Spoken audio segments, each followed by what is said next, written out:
Hello friends, welcome back to my channel. तो आज जो रेसिपी मैं आप सबके साथ शेयर करने वाली हूँ वो है हरी मेथी और आटे से बनी हुई बहुत ही स्वादिष्ट मठरी। इसे बनाना बहुत आसान है, खाने में बहुत ही टेस्टी लगती है और साथ ही साथ हेल्दी तो ये है ही। देखिए कितनी परतदार बनकर तैयार हुई है और आप देखिए ये कितनी खस्ता बनी है। देखिए मैं आपको तोड़ कर दिखा रही हूँ, आप देखिए कि ये कितनी खस्ता बनकर तैयार हुई है। बहुत ही स्वादिष्ट लगती है और सबसे मज़े की बात है कि इसे बनाकर आप 2 महीने स्टोर करके कभी भी खा सकते हैं। साथ ही साथ अगर सफ़र पे जा रहे हैं तब भी आप इसे बनाकर ट्राई कर सकते हैं, लेकर रास्ते में जा सकते हैं। और अगर इस फेस्टिव सीज़न आप ये सोच रहे हैं कि मीठे के साथ क्या नमकीन बनाया जाए तो ये रेसिपी बिल्कुल परफेक्ट है। तो चलिए आज मैं इस रेसिपी को आपके साथ शेयर करूँगी, वीडियो में एंड तक बने रहें। और अगर आपको मेरी रेसिपी पसंद आए तो एक लाइक ज़रूर कर दीजिएगा। साथ ही साथ अगर नए हैं तो चैनल को सब्सक्राइब करना मत भूलिएगा। चलिए रेसिपी शुरू करते हैं। तो इसे बनाने के लिए मैंने कढ़ाई को गैस पर गर्म होने के लिए रख दिया था और अब मैं इसमें डाल रही हूँ 1 चम्मच घी। और घी के हल्का गर्म होते ही मैं इसमें डाल रही हूँ 1 कटोरी मेथी। इसे मैंने अच्छे से 2-3 बार पानी से वॉश कर लिया था और उसके बाद इसे मैंने अच्छे से 3-4 घंटे के लिए इसी तरह से रख दिया था ताकि ये अच्छे से इसका पानी सूख जाए। और जब इसका पानी सूख गया उसके बाद मैंने इसे बारीक काट कर ले लिया है। और यहाँ पर मैंने सिर्फ मेथी के पत्तों को लिया है, मैंने डंठल को बिल्कुल अलग कर दिया था। अगर सॉफ्ट डंठल हो तो आप ले सकते हैं, लेकिन जो हार्ड वाली डंठल होती है वो आप बिल्कुल ना लें। तो इसे मुझे यहाँ पे भूनते हुए 2 मिनट हो गए हैं और मैं देख रही हूँ कि इसमें जो भी एक्स्ट्रा पानी था वो भी सूख गया है और हमारी मेथी भूनकर तैयार है। तो इसी समय पे मैं गैस ऑफ कर रही हूँ और अब इस पत्तों को, इन मेथी के पत्तों को हम ठंडा होने देंगे। अब ये जब तक ठंडा होता है चलिए हम नेक्स्ट प्रोसेस शुरू करते हैं। तो अब जैसे कि मैंने आपको बताया था कि मैं इसे आटे के साथ बनाऊंगी, तो यहाँ मैंने एक बड़ा बर्तन ले लिया है और 1 कटोरी आटा लिया है। 1 कटोरी आटा, और जिस कटोरी से हमने आटा लिया है उसी कटोरी से 1/4 कटोरी सूजी। ये बारीक वाली सूजी है। अगर आपके पास मोटी सूजी है फिर भी आप परेशान ना हो, उसे मिक्सी में 1-2 बार आप ग्राइंड करके ले लें। ये है आधी छोटी चम्मच कुटी हुई काली मिर्च, ये बहुत अच्छा फ्लेवर देगा हमारे इस नाश्ते को। इसके साथ ही 1 छोटा चम्मच सफ़ेद तिल, ये एक क्रंचीनेस बने रहने में इसमें बहुत मदद करेगा। इसके साथ ही मैं इसमें डाल रही हूँ आधी छोटी चम्मच अजवाइन। अजवाइन को अपने हाथों के बीच में इस तरह से मैं क्रश करके डाल रही हूँ ताकि ये अच्छे से अपना फ्लेवर एनहांस कर सके। इसके साथ ही आधी छोटी चम्मच हल्दी पाउडर, ये इसे बहुत अच्छा कलर देगा। अब जैसे कि आपने देखा मैंने काली मिर्च को कूट कर इसमें डाला है, तो आप चाहें तो ये टोटल स्किप कर सकते हैं, लेकिन मैं यहाँ पे आधी छोटी चम्मच लाल मिर्च पाउडर यूज़ कर रही हूँ क्योंकि इसमें हम मेथी यूज़ करेंगे। तो जो मेथी होती है उसमें थोड़ा सा तीतापन होता है, तो वो इसे बैलेंस बनाने में बहुत मदद करेगा। ये सारी जो हम फ्लेवर इसमें ऐड कर रहे हैं ना, इसको बैलेंस बनाने में बहुत मदद करेगा। और ये है आधी छोटी चम्मच बूरा, शक्कर का बूरा है ये। अगर आपके पास नहीं है तो आप चीनी को हल्का सा पीस करके ले लें। ये आधी छोटी चम्मच है। ये इसे बिल्कुल भी मीठा टेस्ट नहीं देगा, इसका टेस्ट बैलेंस करने में बहुत मदद करेगा ये। और इन सभी के साथ मैं इसमें ऐड कर रही हूँ नमक टेस्ट के हिसाब से। यहाँ पे मैं आधी छोटी चम्मच यूज़ कर रही हूँ, आप अपने टेस्ट के हिसाब से ऐड कर लें। और ये जितना भी चीज़ हमने इसमें मिक्स किया ना, ये सभी इसे बहुत अच्छा फ्लेवर देगा। और जो ये मेथी से बना रहे हैं ना, ताज़ी मेथी से, ये बिल्कुल भी कड़वी नहीं बनती है, ये बहुत ही टेस्टी बनकर तैयार होती है। एक बार इसे आप ज़रूर ट्राई करके देखिएगा। तो इन सभी को मैंने सूखे हाथों से इस तरह से अच्छे से एक बार मिक्स कर लिया है। अब इसमें हम थोड़ा सा मोयाम डालेंगे, तो उसके लिए मैं घी का मोयाम डाल रही हूँ। तो मैं यहाँ पे 2 बड़े चम्मच घी डालूंगी इसमें।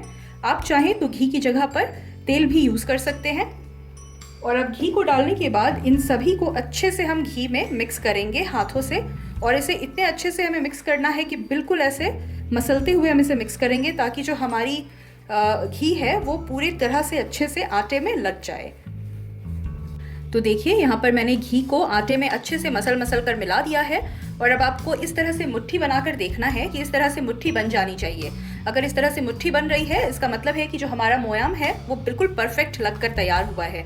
अगर आपको लगे कि ये इस तरह से नहीं लग रही है तो आप थोड़ा सा एक्स्ट्रा घी या ऑयल जो भी आप यूज़ कर रहे हैं वो थोड़ा सा 1 और चम्मच इसमें डालकर वापस इससे मिला लें। देखिए कितना अच्छा ये बनकर तैयार हो रहा है हमारा मुट्ठी। अब इसी समय पे मैं इसमें ऐड कर दूंगी जो हमने मेथी के पत्तों को भून के रखा हुआ था, वो हम इसमें डाल देंगे।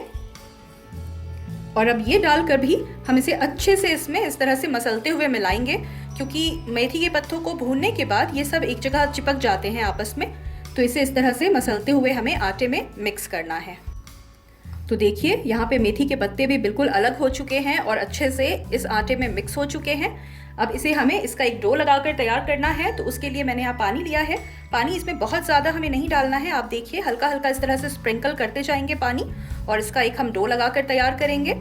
डो हमें बहुत ज़्यादा सख्त नहीं लगाना है, बिल्कुल ऐसा ही डो लगाएंगे जैसा हम रोटी के लिए लगाते हैं ना, जो आटे की रोटी हम बनाते हैं उसके लिए जिस तरह का डो तैयार करते हैं, बस उसी तरह का डो लगाकर हमें तैयार करना है।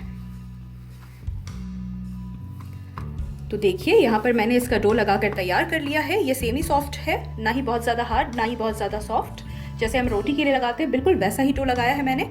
अब इसे मैं ढककर 15 मिनट के लिए रेस्ट पर रख दूंगी, क्योंकि इसमें हमने सूजी यूज़ की है तो सूजी को फूलने में थोड़ा सा समय लगता है, इसीलिए हमें इसे ढककर 15 मिनट के लिए रेस्ट पर रख देना है। अब जब तक ये रेस्ट पर रहेगा, चलिए हम नेक्स्ट स्टेप कर लेते हैं। अब नेक्स्ट स्टेप के लिए मैंने यहाँ पर 1 बड़ा चम्मच आटा लिया है। आप आटे की जगह पर 1 बड़ा चम्मच मैदा या फिर कॉर्नफ्लावर भी ले सकते हैं। और अब इसमें हम 1 बड़ा चम्मच घी ऐड कर देंगे। मैं 2 चम्मच यहाँ यूज़ कर रही हूँ क्योंकि मेरा चम्मच थोड़ा छोटा है। और एक बार इनको मिलाकर इसका एक हम पेस्ट बनाकर तैयार कर लेंगे। तो देखिए हमारे पास एक स्मूथ पेस्ट बनकर तैयार हो गया है आटे का और घी का। तो ये हमारा साटा बनकर रेडी है, इसे हम साटा कहते हैं। चलिए अब चलते हैं नेक्स्ट प्रोसेस में। तो अब बारी आती है हमें मठरी तैयार करने की। तो यहाँ पर हमारे डो को रेस्ट करते हुए 15 से 20 मिनट हो गए हैं। तो ये जितना डो हमारा बनकर तैयार हुआ है उसमें से मैं यहाँ पर 3 बड़े साइज़ की लोइयाँ कट कर रही हूँ। देखिए तीनों मैंने इक्वल साइज़ की ले ली है। अब एक एक लोई को इस तरह से लेंगे और इसे हमें बेल कर तैयार करना है।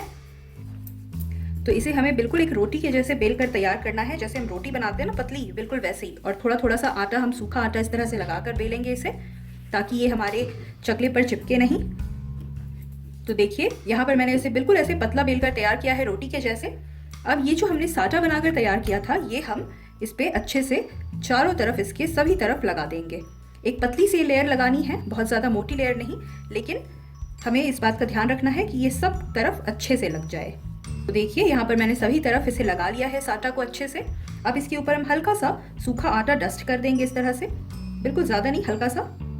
और अब इसे इस तरह से हमें फोल्ड करना है। मठरी को बनाने में ज़्यादा टाइम नहीं लगता है, लेकिन हाँ इसे, ये जो मेहनत है ना सारी, ये सारी मेहनत हमें यहीं पर है जब हम इसे बनाते हैं। तो इस तरह से इसे हाफ वे में हमें फोल्ड करना है। वापस से इसके ऊपर एक बार हम लगा देंगे इस साटा को, के ऊपर वापस से हमें थोड़ा सा सूखा आटा डस्ट करना है इस तरह से। और फिर से इसे हमें इस तरह से बीच में थोड़ा थोड़ा उठाते हुए इस तरह से हमें फोल्ड करना है। तो अब ये फोल्ड हो गया है। इसके ऊपर हम थोड़ा सा सूखा आटा और डस्ट करते हैं और इसे इस तरह से अब हम पलट देंगे। और पलट के वापस से मैं सूखा आटा थोड़ा सा डस्ट कर रही हूँ इस पर। इसे अब हमें फिर से बेल कर तैयार करना है, बिल्कुल पतला। जितना आप इसे पतला बेल सकते हैं उतना पतला आप बेल लीजिएगा इसे। तो देखिए इसे हमने अच्छे से बड़ा बेल कर तैयार कर लिया है। अब वापस से हम इसके ऊपर साटा लगाएंगे एक बार वापस से इस पे हल्का सा डस्ट करेंगे हम सूखा आटा। और अब इसे हमें 3 फोल्ड में फोल्ड करना है इस तरह से। और उसके बाद इसके ऊपर वापस से हम लगाएंगे थोड़ा सा आटा,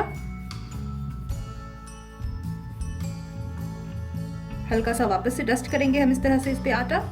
और अब इस परत को उठाकर हम इसके ऊपर यूं रख देंगे और हल्का सा प्रेस कर देंगे। तो देखिए इस तरह से तैयार हो गया ये। अब इसे हल्का हम पतला करके बेल देते हैं, बहुत ज़्यादा पतला नहीं करेंगे इस बार, इसे हमें हल्का थिक रखना है। तो देखिए यहाँ पर हमने इसे बेल कर तैयार कर लिया। अब इसकी थिकनेस देखिए, ये थोड़ी सी थिक है। तो अब बारी आती है इसे कट करने की। तो यहाँ पर मैंने एक चाकू ले लिया है और अब इसे हम इस तरह से कट करके तैयार करेंगे। और मैं यहाँ पे बस 1/2 इंच के लगभग इसकी थिकनेस रख रही हूँ। ये आपका मन है, आप कैसे रखना चाहते हैं। आप अगर चाहते हैं तो 1 इंच की थिकनेस भी रख सकते हैं। तो इस तरह से मैं सभी को काट कर तैयार कर लेती हूँ पहले।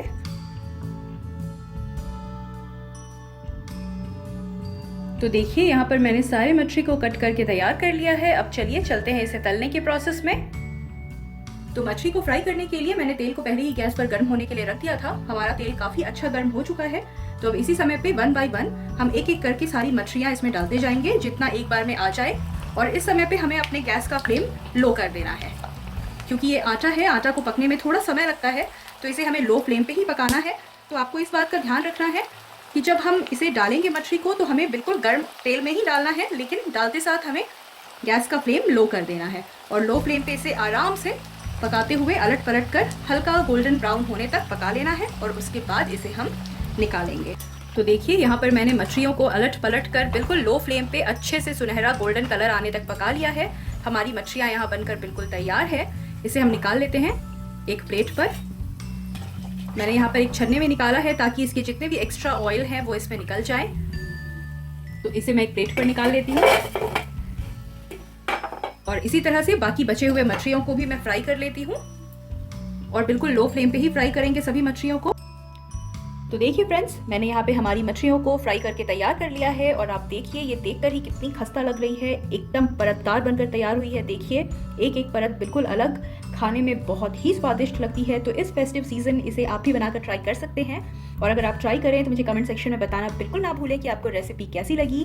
और साथ ही साथ अगर पसंद आए वीडियो तो एक लाइक कर दीजिएगा। साथ ही अगर नए हैं तो मेरे चैनल को सब्सक्राइब करना मत भूलिएगा। चलिए मिलते हैं अगली वीडियो में अगली रेसिपी के साथ। टिल देन अपना ध्यान रखिए और स्वस्थ रहिए। बाय।